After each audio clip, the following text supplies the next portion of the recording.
नमस्कार, राम राम। मैं आचार्य कुलदीप। निश्चित ही आप स्वस्थ होंगे, अच्छे होंगे, ऐसा में विश्वास है। और आगे आप उन्नतिशील रहें, स्वस्थ रहें, सुखी रहें, ऐसी हमारी परमात्मा से शुभकामनाएं। हम लोग कालसर्प योग की चर्चा कर रहे हैं। कालसर्प का नाम सुनते ही व्यक्ति के मन में भय उत्पन्न हो जाता है। एक ऐसा भय, एक ऐसा डर जो होता नहीं लेकिन फिर भी मन में उत्पन्न बना रहता है कि शायद ये स्थितियां हो सकती हैं या ये हो सकता है। ये कालसर्प का अपना प्रभाव है।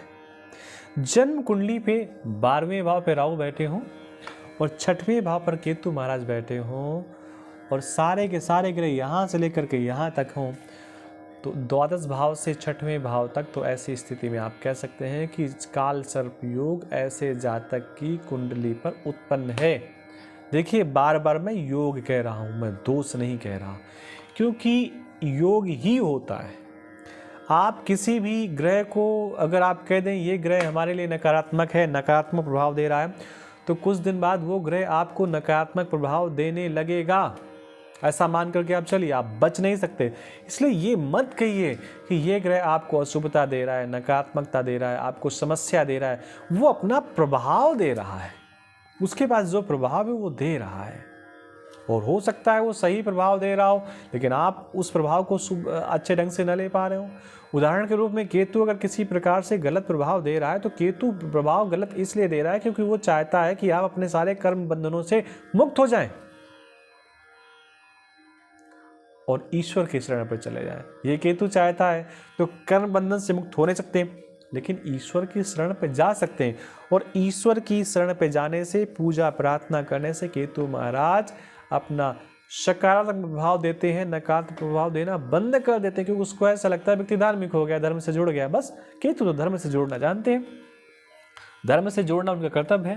तो जब ऐसी स्थितियां होती हैं तो व्यक्ति गुप्त शत्रुओं की अधिकता होती है, भय नहीं होता। अभी तक कई जगह मैंने बताया कि भय रहता है, अब आज भय नहीं कह रहा हूं, आज मैं कह रहा हूं ऐसे व्यक्ति के गुप्त शत्रु होते हैं जो जातक को निरंतर नुकसान पहुंचाते रहते हैं।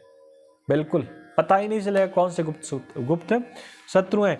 एक बात और भी है, ये व्यक्ति की सैया का भाव है। यहाँ व्यक्ति सोता है, सोते समय उसको सर्पों के दर्शन होंगे ही होंगे, इसमें कहीं कोई संदेह वाली बात है ही नहीं है। जिंदगी में बदनामी कई बार इनको देखनी पड़ती है, जो कार्य नहीं किया उसके लिए भी बदनामी इनको झेलनी पड़ती है। अगर ऐसी स्थिति में कालसर्प योग बना हुआ है, देखो कालसर्प योग बना कहाँ हुआ है, व्यक्ति की आंख में। कौन सी आंख में? दाहिनी आंख पे। तो ऐसी स्थिति पे आप ये कह सकते हैं कि व्यक्ति की दाहिनी आंख में प्रॉब्लम हो सकती है।